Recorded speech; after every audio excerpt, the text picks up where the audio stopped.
it will give them the subsidiaries of Sprint, like Virgin Boost Mobile.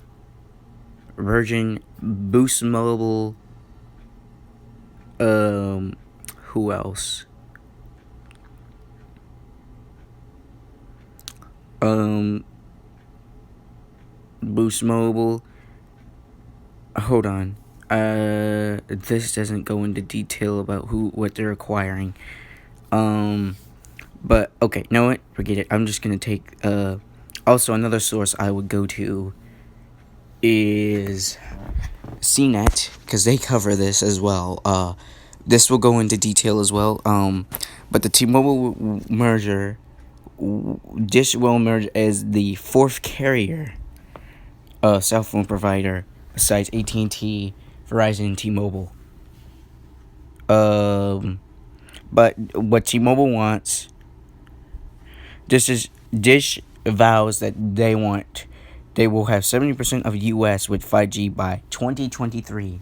If this merger goes through, that will happen before 2023, or by 2023 they will have 70% Americans with 5G in their possession. But also, with T-Mobile and Sprint's combined assets could jumpstart a 5G ambitions for both brands, but as one, but not as two. But but the Justice Department is taking their time with this. They don't want to force it too fast, but they also want T-Mobile and Sprint and Dish to work out something. Also prepare for the case against them, because this is kind of a monopoly deal going on. But if it's a way that they could become competitive to AT&T, especially Verizon, they should do it, because they're gonna do it because they want to become competitive. T-Mobile definitely wants to become competitive to AT&T, and Verizon. And also Verizon has simplified their plans. They are rolling out 4 new plans in place of the original 4 in this coming Monday. But because of the approval of the deal, as it faces, as the deal was approved by the DOJ, it will help as both companies are facing lawsuits against the states. Um, like their lawyers and stuff, they will be fighting to determine if this merger will harm competition and increase prices. But in my opinion, I don't think it will. It will scare T-Mobile. I think it will make not Sprint, but it'll make AT&T more vigilant that if this merger goes through, they will have competition on their hands from T-Mobile. And because T-Mobile will have a lot more customers from Sprint, basically. And Dish as well as the forthcoming, because of those subsidiaries that they have, like Boost Mobile and Virgin Mobile. They will have those subsidiaries, the ones that I named as examples. They will have already 9 million customers right there and there already.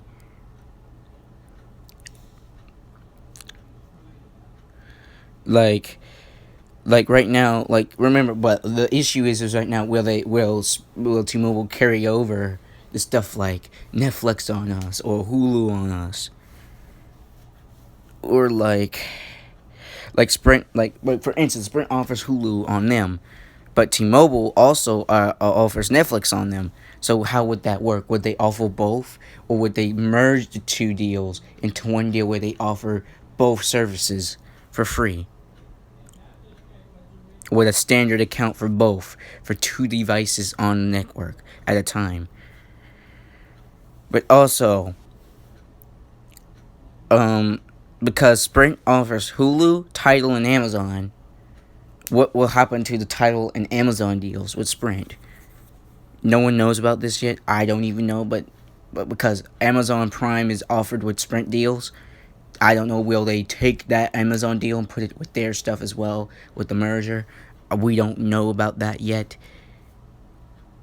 I will keep up to date with this. I will keep doing covering content on this to keep up to date with the news circling around this as much as I can.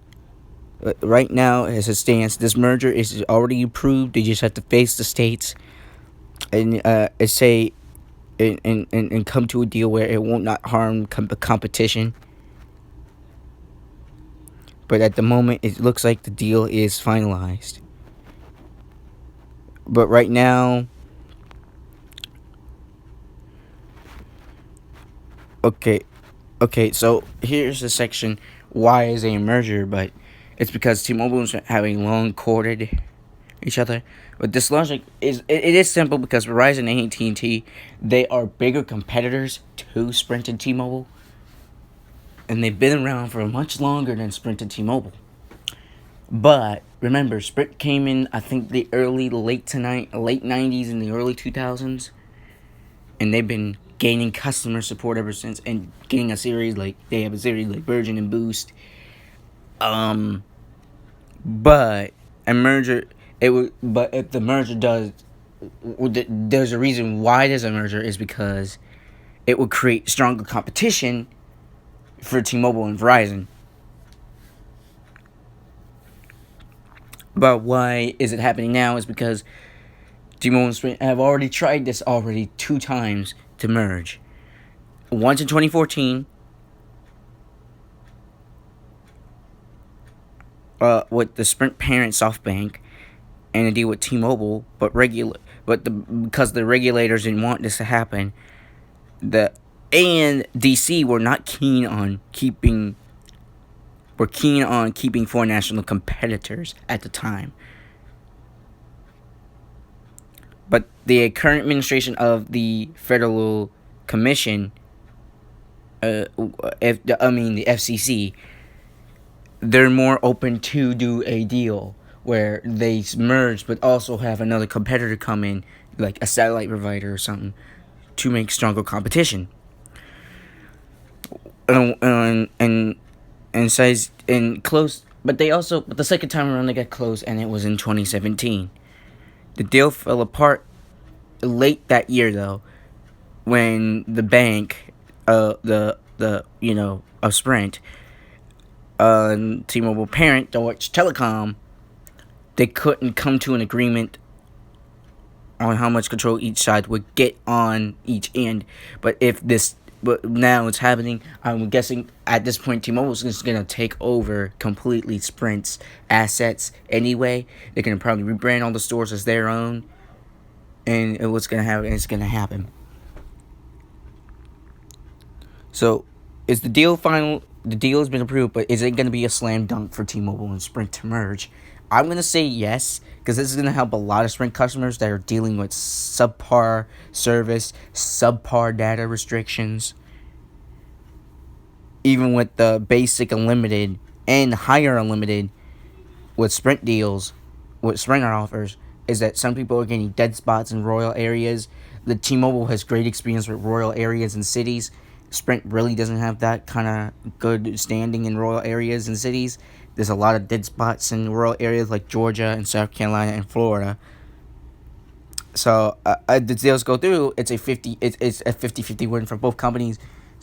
Sprint customers will get better service from T-Mobile and excellent royal coverage overall around the country and overseas. And also, it will deal with, and also towers that the sites that T-Mobile takes from Sprint. Sprint towers will get an upgraded system and 800 megahertz modems to take care of the stress that they're going to have when they transfer a lot of Sprint customers over to their end. And that will help out a bunch of people. Now, what will this affect? Will this actually affect customers? Yes. Will it affect the employees working for Sprint when this happens? Yes. Will T-Mobile take on all the customer service reps from Sprint, train them how will they do stuff at their company? Probably. and maybe they will keep all the employees that work at the franchises that they're gonna take and the corporate stores from Sprint and keep them on as their staff. That might be the case. This is not final yet, and we don't know what's gonna happen. But right now, at the moment, it probably will be the case. But the DOJ still has some concerns over the deal, with some doubt on outcome. But the approval, it's already approved with a 50-50 chance it's going to happen. But still, remember this. The government can kill a deal between AT&T and Time Warner. The government sued at one point to kill the deal between AT&T and Time Warner Cable. And these two companies were not competing against each other. They were two different entities. Time Warner was a cable company. AT&T is a phone internet company that actually acquisitioned DirecTV, that were doing perfectly fine on their own, but they merged with AT&T. So AT&T offers the DirecTV deals and offers it through their service. That's why there's DirecTV now. But T-Mobile and Sprint have pushed the deal through. And okay, on my statement I just made on jobs, the merger will create jobs for in the job market, thanks to the combined company's investment in 5G. In January, they said they will build 5 customer service. Okay, so they will build 5 customer service centers to create jobs for this deal. After the deal closed, they've also promised to freeze prices for the next 3 years if the merger goes through. And been promising a nationwide build out of the 5G network, along with new service and to offer rural broadband customers a fixed wireless broadband solution. So that's a good thing. That's really good, that what we needed. And as it stands out, the company quarterbacked these promises in the deal with the FCC in exchange for agency support. But even after the DOJ settlement, there are lawsuits from the states.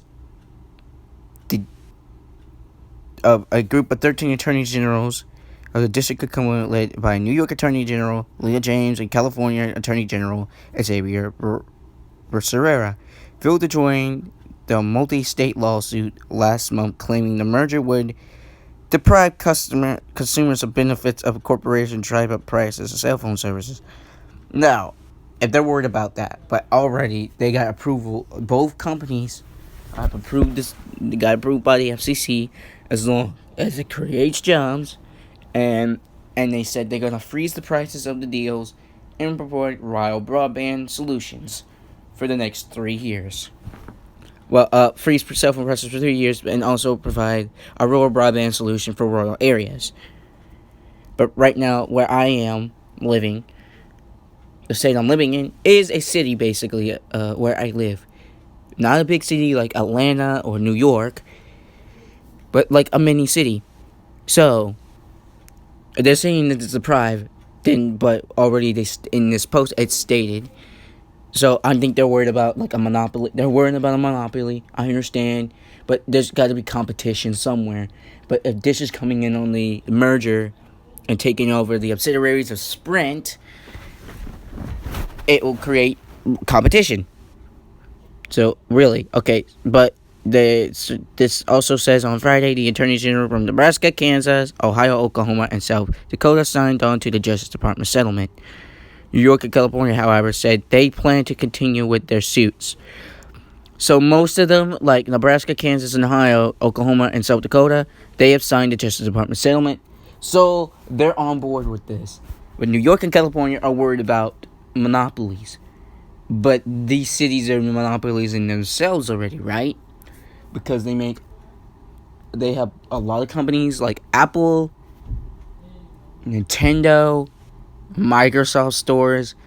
Those cities make a lot of money per year with tourism. They're worried about a monopoly coming in from this merger. I think they need to focus on the companies are really focusing on 5G networks and rural broadband solutions, and freezing the prices for the next 3 years, and opening 5 customer service centers if this merger goes through and create jobs.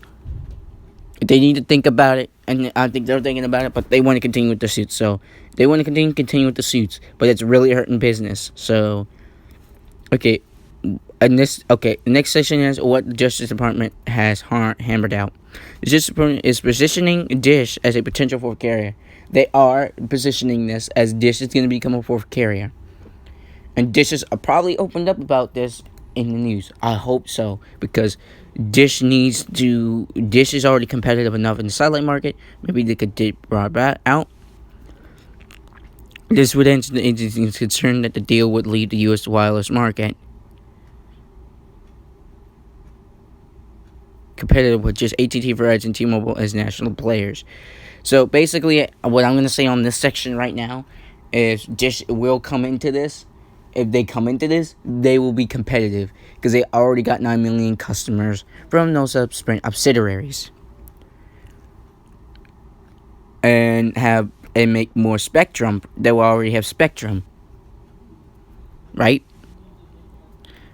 And because it's a $5 billion deal, Dish would buy additional wireless spectrum from Sprint and T-Mobile, so they can build its own wireless thing. So they're gonna buy if they come in, they'll have to buy spectrum.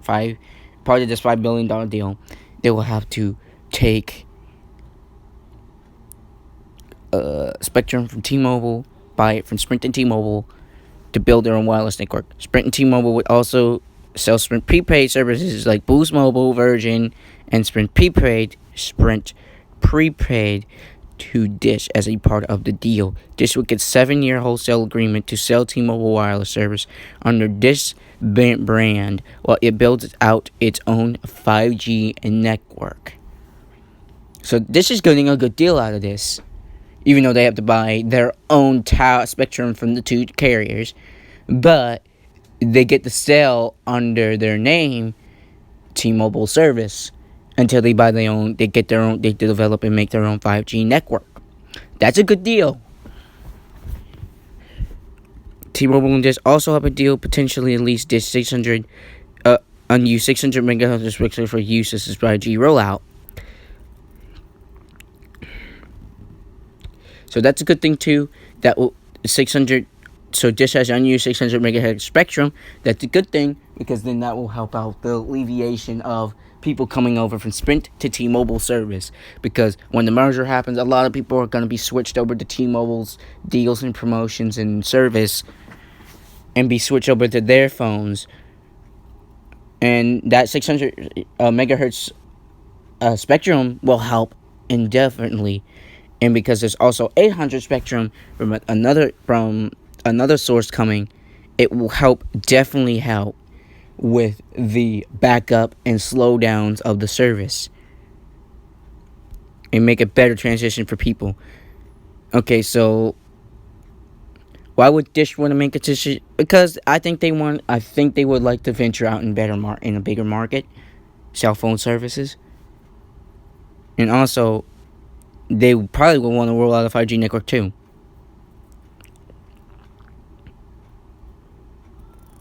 And Dish already owns a lot of money worth of its own spectrum, but it has not built its own wireless network yet, cell phone. And some companies have accused Dish of hoarding valuable wireless spectrum, but they have not made a major announcement to make about the plans for its spectrum. But prior to the deal, they have until March 2020 to utilize airwaves, of risk losing its licenses. But as part of the agreement, the company gets an extension to June 2023, when it pledges to have a 5G wireless network of its own that will cover 70% of the U.S. population. Versus a deficit prepaid business getting additional airwaves, adding the ability to begin offering service on T-Mobile network while it builds its own, would make it easier to more cost effective for Dish to finally become a wireless competitor in the market. But as it stands right now, what I think is this deal goes through, it's a perfect thing to make more. It will make more. I think it's a good thing because it brings more jobs. It gives Dish it makes a fourth competitor come into the market, a form of Dish, and T-Mobile. T-Mobile gets a valuable assets, while Dish gets assets as well.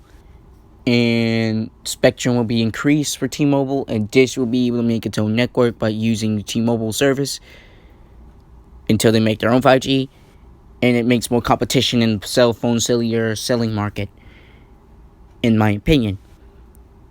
So I think in my opinion the deal is a good idea. I don't think it's bad. I think they should continue forwarding the idea. But my opinion is, because this is a $5 billion deal, I think this should go. It's already approved. Multiple states have signed it with the agreement, except for 2, New York and California. And they're continuing lawsuits, so those lawsuits are probably going to happen in that December time frame. But in my opinion, I think we should, and because this has 600 to 700 million spectrum, it's good for them. They'll come in on the network.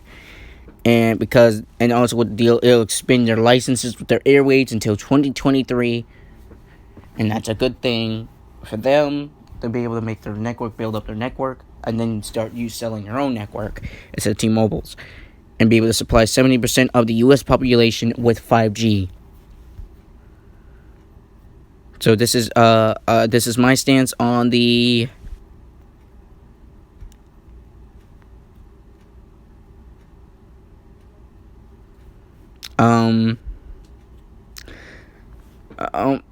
as it stands, I agree. I think this merger is gonna happen, and I think it's a good idea. But that's all I have to say. This is Into a C5R on the Sprint and T-Mobile deal. Signing off. Please like and subscribe, and I will in the description below. And I will keep you posted on the recent stuff in the news about this merger. Into a C5R, signing off.